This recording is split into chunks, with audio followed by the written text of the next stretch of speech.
La protagonista de esta historia es Kodak, compañía fundada por George Eastman, quien nació el 12 de julio de 1854 en Nueva York. George nació en un matrimonio con varios hijos y con una buena posición económica. Cuando su padre, George Eastman Sr., murió, la familia tuvo que trasladarse a la ciudad de Rochester para seguir adelante. La prosperidad económica de la que gozaban se fumó rápidamente. Ante la situación, el pequeño George, con tan solo 14 años, abandonó la escuela para empezar a trabajar como mensajero en una compañía de seguros, pues su madre y sus hermanas dependían de él. A pesar de la carga laboral, empezó a estudiar contabilidad en una escuela nocturna, decisión que a sus 20 años le ayudó a conseguir un empleo en el banco de Rochester, con un generoso sueldo de aproximadamente $800 de la época, el cual le permitió mejorar considerablemente su posición económica y ahorrar para cultivar uno de sus intereses, la fotografía. A la edad de 24 años, compró su primera cámara, un pequeño lujo por aquella época, todo con el fin de registrar sus experiencias familiares y aprender mucho más sobre el mecanismo de estos dispositivos. Sin embargo, fue incapaz de siquiera tomar una foto con su cámara, hecho que lo motivó a pagarle un fotógrafo para que le diera clases particulares. Fue así como empezó a introducirse en el mundo de la fotografía, pasión que lo llevaba a experimentar hasta altas horas de la noche con diferentes instrumentos del medio. Luego de investigar, se percató de la existencia de una técnica llamada emulsión de gelatina, inventada por Charles Bennett. Consistía en suspender sales de plata sobre gelatina en una placa de cristal o poliéster, creando así una película que se encargaba de capturar la luz con facilidad y luego de revelada generaba una fotografía. Con esta información pasó días enteros en la cocina de su casa, la cual convirtió en su laboratorio, fabricando sus propias placas. Una vez desarrolló una lo suficientemente estable y fácil de usar, renunció a su futuro prometedor en el banco y consiguió apoyo financiero de un empresario llamado Henry Strong. Así fundó Eastman Drake Plate Company, una empresa dedicada a la fabricación y comercialización de placas fotográficas. Los productos de su empresa tuvieron una acogida moderada, debido a que no todas las cámaras fotográficas del mercado podían sacar provecho de las placas que fabricaba. Ante esta situación,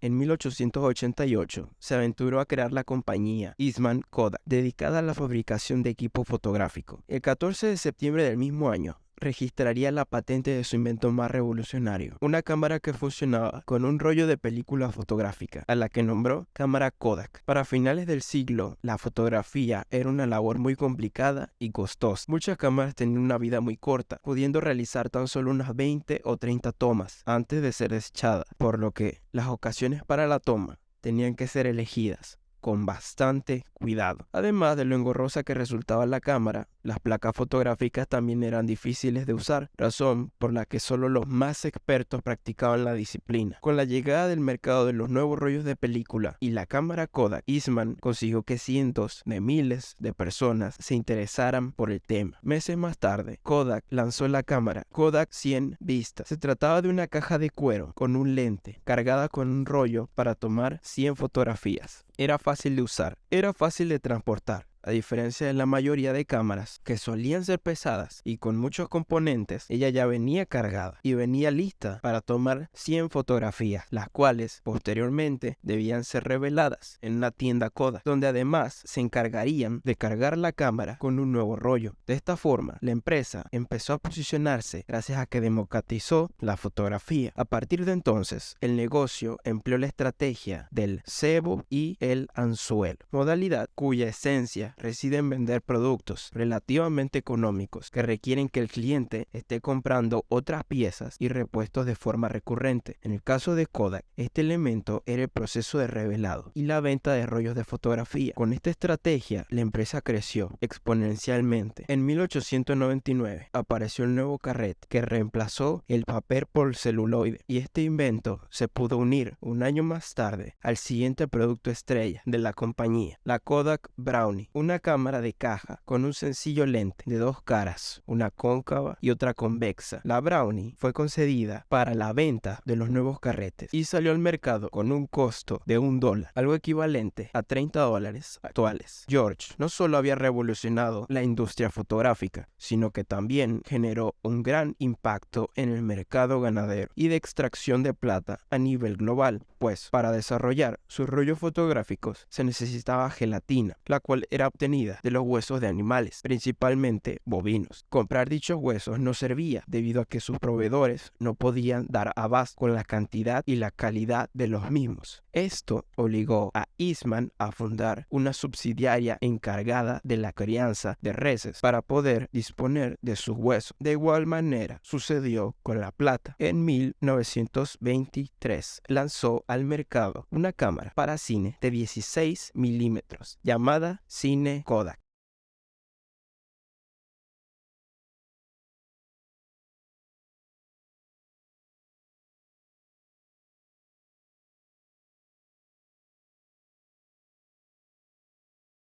En 1932 lanzaría otra versión del dispositivo, pero esta vez de 8 milímetros. Para este momento, George Eastman era un hombre bastante importante y contaba con una excelente posición económica, pero desafortunadamente decidió terminar con su vida a sus 67 años, el 14 de marzo de 1932, debido a una enfermedad degenerativa en la médula espinal que le impedía caminar y le provocaba intensos dolores. Además, su salud mental se había deteriorado bastante. Tras la muerte de su fundador, Kodak continuó desarrollando su carácter visionario. Como la empresa sabía perfectamente que la realidad no ocurría en blanco y negro, se propuso a desarrollar su siguiente invento, Kodachrome, el primer rollo de celuloide a color de la historia.